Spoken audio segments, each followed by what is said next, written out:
Les portes de Bethléem sont fermées, personne ne rentre, personne ne sort. Il n'y a de toute façon plus de place dans les auberges de la ville, alors circulez !» Le soldat avait levé fort la voix. Yéda ne fut pas surpris de l'accueil.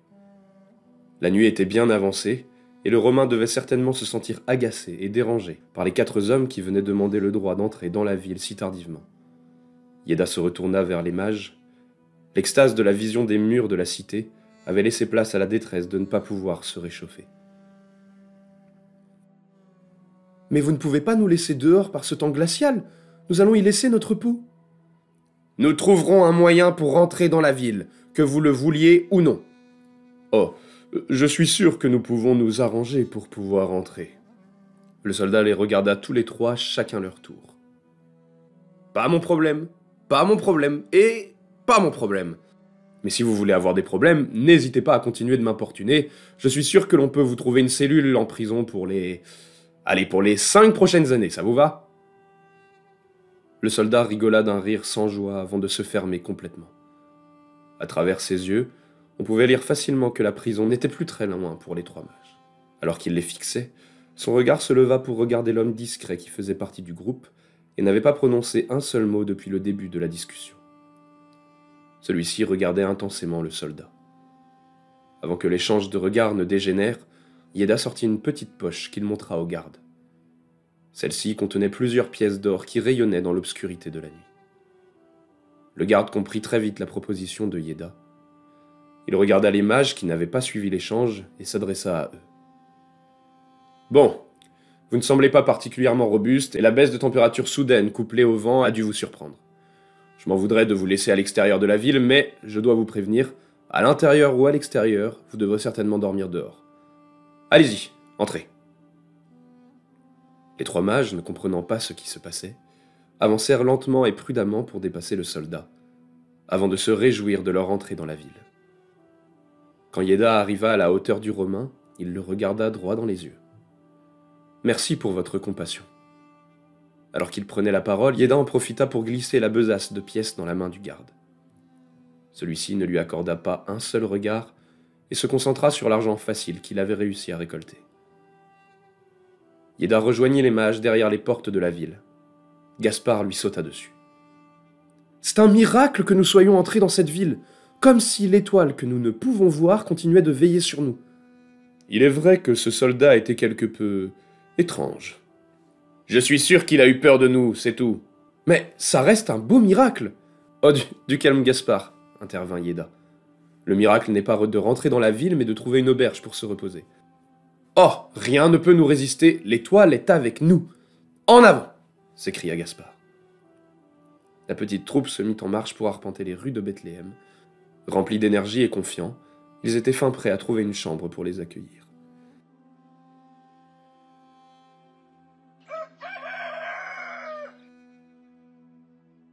Le coq chanta lorsque le groupe fut refusé par le dernier hôtel de la ville. Yéda n'en revenait pas. Personne ne pouvait les loger. Ils avaient rencontré tous les aubergistes et c'était partout le même refrain. Complet. C'était un véritable problème pour l'équipe qui cherchait désespérément un lieu où se reposer. Chacun était fatigué après la nuit de voyage passé, mais le temps avait encore décidé de se rafraîchir, au point que les premiers rayons du soleil ne leur avaient annoncé qu'une seule chose: la température ne remonterait pas. Frigorifiés et à bout de force, ils ne savaient plus à qui demander de l'aide. La situation était encore pire pour Yéda. Celui-ci avait négocié avec les aubergistes chaque fois qu'ils avaient dit non, leur faisant comprendre que l'argent n'était pas un problème. « Vous êtes bien de Jérusalem, vous ?» lui avait-on répliqué. « C'est pas l'argent le problème, c'est l'espace. J'ai du monde dans mon salon, dans ma cuisine et dans mon foin. Vous aurez beau avoir tout l'argent du monde, c'est pas en 5 minutes que je peux faire de la place pour 4 personnes, alors que j'en ai déjà plus pour ma femme et mes enfants. Alors arrêtez d'insister, c'est non. » Pour la première fois de sa vie, Yéda se trouvait dans une impasse, mais aucune de ses compétences ou ressources ne pouvait les sortir de là. Il se retourna vers les mages.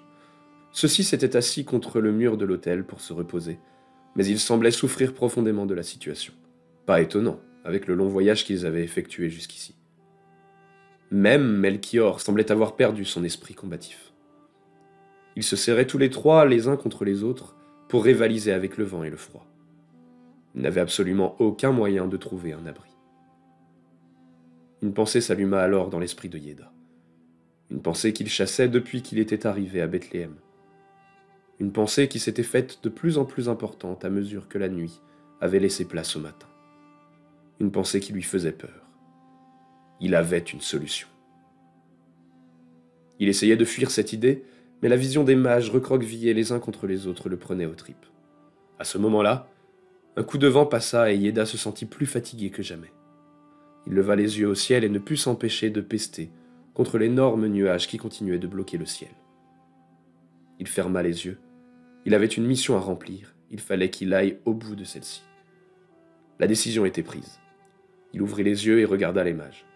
« Prenez vos affaires. Je connais un endroit où nous pourrons nous reposer tranquillement. »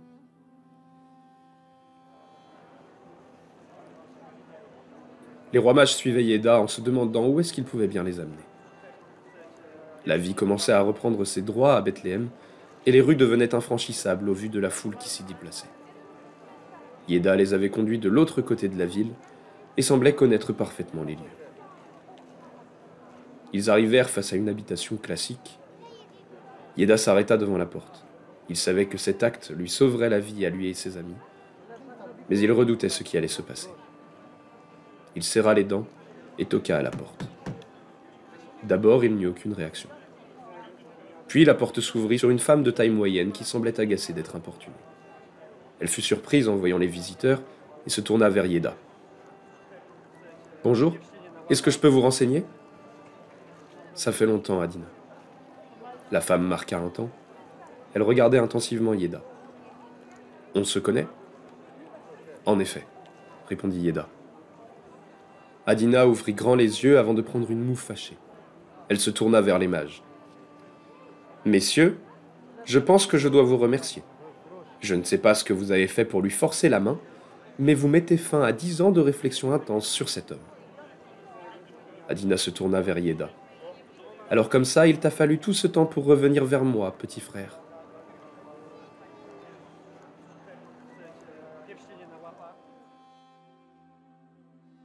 Yéda entra dans la maison de sa sœur. Il observa la pièce principale. C'était la même que lorsqu'ils étaient enfants. Un salon simple, qui se prolongeait par 2 pièces annexes qui servaient de chambre. Les mages entrèrent à sa suite en remerciant plus que chaleureusement leur hôte. Elle leur indiqua rapidement une pièce dans laquelle ils pourraient se reposer, et ils s'y précipitèrent en laissant toutes leurs affaires dans le couloir. Il ne fallut pas plus de 5 minutes avant de les entendre ronfler. Yéda se détendit. Il ne mourrait pas. Sa sœur s'assit sur un tapis et lui indiqua de s'asseoir face à elle avant de lui tendre une boisson chaude.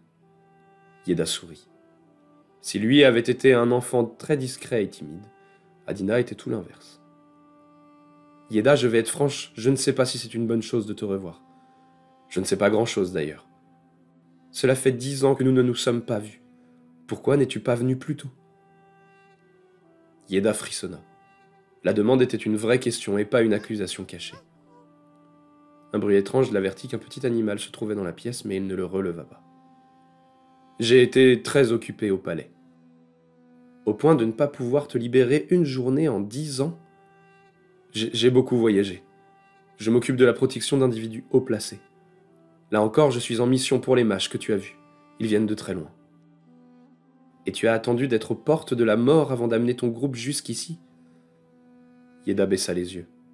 « J'avais peur de ta réaction. » Adina souffla et but une gorgée de sa boisson pour se réchauffer. « Je suis en colère contre toi pour ton absence et ton silence. Mais je dois aussi te remercier. » Yéda releva les yeux. Adina le regardait avec émotion. « Chaque année, depuis 10 ans, je reçois à cette période de l'année de l'argent qui m'est apporté ici même. J'ai toujours su que cet argent venait de toi. Et il nous a sauvé la vie. Alors pour ça, merci. » Yéda se sentait pris de vertige. L'envoi de l'argent était le seul geste qui le raccrochait à sa sœur, et il avait toujours cherché à garder le lien de cette manière. Le fait qu'elle le remercie pour cela lui fit l'effet d'un baume au cœur. Alors que le petit animal continuait à faire du bruit, Adina posa sa main sur celle de son frère. Mais aujourd'hui, je ne veux plus de cet argent. Ce que je veux, c'est mon frère. J'ai peur que tu t'en ailles sans avoir pris le temps de rencontrer tout le monde. » Yeda ne comprit pas.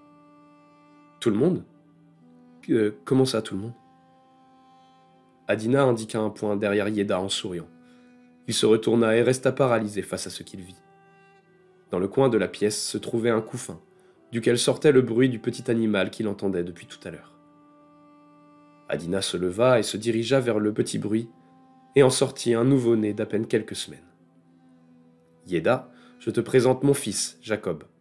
Jacob, voici Yeda, ton oncle. » Adina tendit son fils vers Yeda. « Allez, il n'est pas arrivé sur Terre depuis longtemps, donc autant commencer sur de bonnes bases. » Yeda n'eut pas le temps de répliquer qu'il tenait dans ses bras un petit marmot qui semblait encore dormir. C'est ce moment précis que choisit le petit enfant pour ouvrir ses yeux et les poser sur Yeda. Les paroles exactes de Hérode résonnèrent alors dans son esprit. « Tu les suivras là-bas et tu t'occuperas du nourrisson. » Yeda releva la tête, terrifié. Il avait un problème.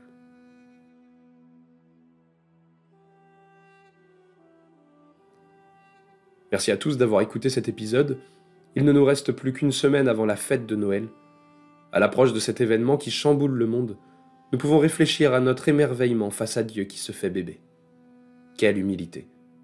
Quel grand spectacle que celui du Tout-Puissant qui choisit d'être vulnérable pour nous rejoindre. Est-ce que je me laisse toucher par cette ode à la fragilité?